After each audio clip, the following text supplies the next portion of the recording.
Hi, this is a video that I've been wanting to do for quite some time now, but I sort of procrastinated because, I wasn't really sure how to express myself on this particular topic.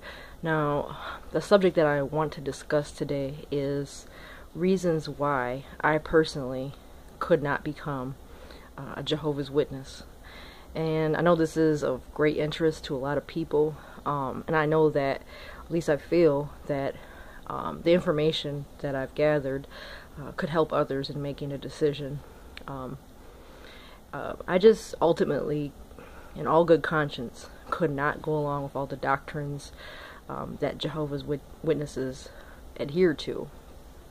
Now, let me just tell you a little bit about my background, okay? I was raised in a traditional Catholic home. My grandma was a very devout Catholic. She took me to church when I was a little kid, and I kind of dragged along, but I went along with it just because that's what my grandma wanted of me. But as I got older in my teens, I realized it just wasn't for me, and I began to doubt and question the dogma of the Catholic Church. And one main point that I just could not, I couldn't really agree with was the handling of child pedophilia within the Catholic Church. How the Vatican had covered up the child abuse scandal to protect their own bishops, their leaders, priests, and all that. It really disillusioned me to the religion, and I started to question God's existence. Well, let's fast forward to 2011. My husband had introduced me, well, actually my husband and his family introduced me to the Jehovah's Witness religion. Let me just start off by saying I was very naive. I didn't know a whole lot about the religion. So of course I was curious. I wanted to know more. I asked a lot of questions. We started out getting books and stuff from his brother, and I went from there. And then finally, months later, we attended I attended my first Kingdom Hall meeting, and that's when a couple introduced themselves to us, and thus we began a Bible study. And I would say the process is rather rushed.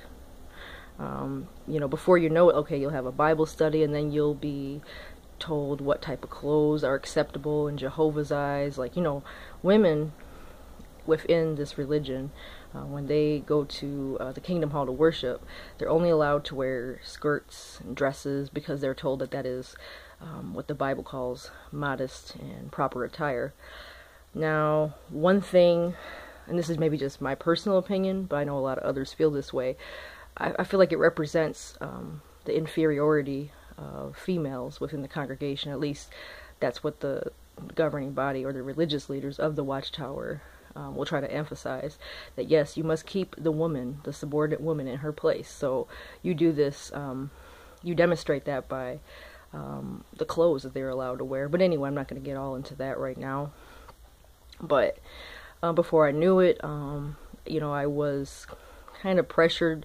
Well, people will say encouraged, but I felt more of a pressure to go along with certain things, like joining the Theocratic Ministry School, which is where you'll go on stage. Now, the women are only allowed to do like a play setting with other women. They're not allowed to teach from the pulpit, so they can't even read from the scriptures at the podium. And I questioned that. I always wondered, like, so why is that, But later on, I did some, research and digged up some information from former members. And of course, this was strongly discouraged. And, among the witnesses, they don't want you to do any research outside of the organization for fear that you may be drawn away. But in actuality, there's a wealth of information out there that is very factual, and publications are used to back up the veracity of the claims being made. Okay, okay. So one of the first things that made me question this religion was, the 1975 false prophecy. The world was supposed to end.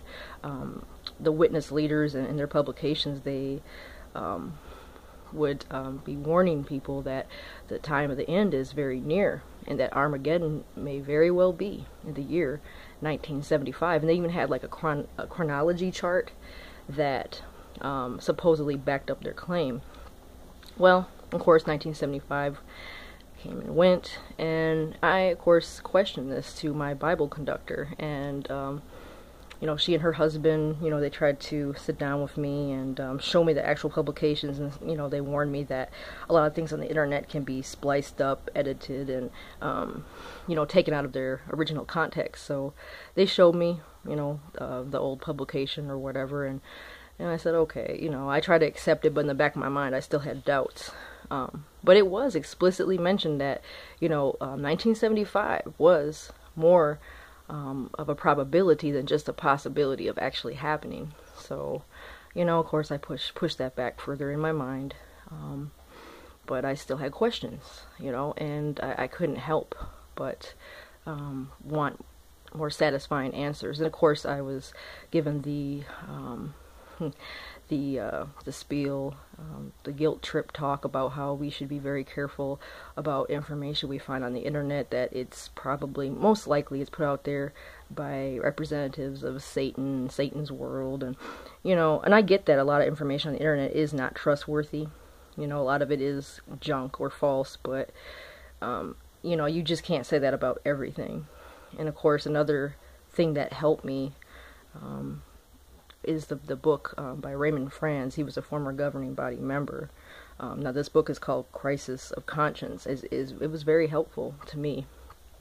But another thing that kind of opened my eyes to this religion was the strict unwritten rules, also between married couples. Now, one time we were having I think it was like a watchtower study, you know, what they call a congregation study, and they were talking about marriage, and it even touched upon sexual relations between a married couple, and what is and isn't acceptable. And I didn't say explicitly in the article, but of course one elderly brother felt that you know, it was his right to speak upon this in great detail, and he said, well, of course married couples should abstain from disgusting and perverted acts such as oral sex. Like, and I'm just sitting there in shock, thinking to myself, what gives you that right to say what is or isn't chaste or right in the eyes of God? You know, that just really blew my mind, and, you know, I'm sorry for lack of better words. You know, I was speechless, you know, and I questioned that right away, and so I was kind of worried, and I actually had the guts to bring this up to my Bible conductor, and she said, well, it's sort of a conscience thing. You have to, you know, pray to Jehovah. And, you know, I accepted that. That made sense to me, because I knew that there was nothing in the Bible that explicitly condemns such acts, and that really it should be between two married persons. You know, what they do, it's their business. It's their, you know, in their bedroom, they should be able to do whatever they want, as long as they're, you know, loving, and they're not hurting each other or anything like that, you know. And it's not really the job of these elders or the governing body leaders to get involved in such intimate matters, you know. But let me just say, when I found out about the child pedophilia problem within the witness organization, and of course there's that 2-witness rule, which is actually included in the Shepherd the Flock of God book, that is a secret handbook only elders are allowed to have access to. Now that really just blew the whole lid off for me. I said, well, wait, this is the whole reason why I left the Catholic Church. And so, you know, you can imagine how I felt, that, you know, this is just not right. You know, they're saying that they're the pure, the only true religion, but yet they really just don't back up what they say half the time. And then the second thing is or another thing, should I say, because there's many things, I could go on and on, but the 1914 doctrine, that never really quite clicked in my mind. It never made sense. And then when they flip-flopped it and changed it in, I think, 2013, in one of the Watchtower studies, they said that, well, now we interpret what Jesus meant as that these generations shall not pass away.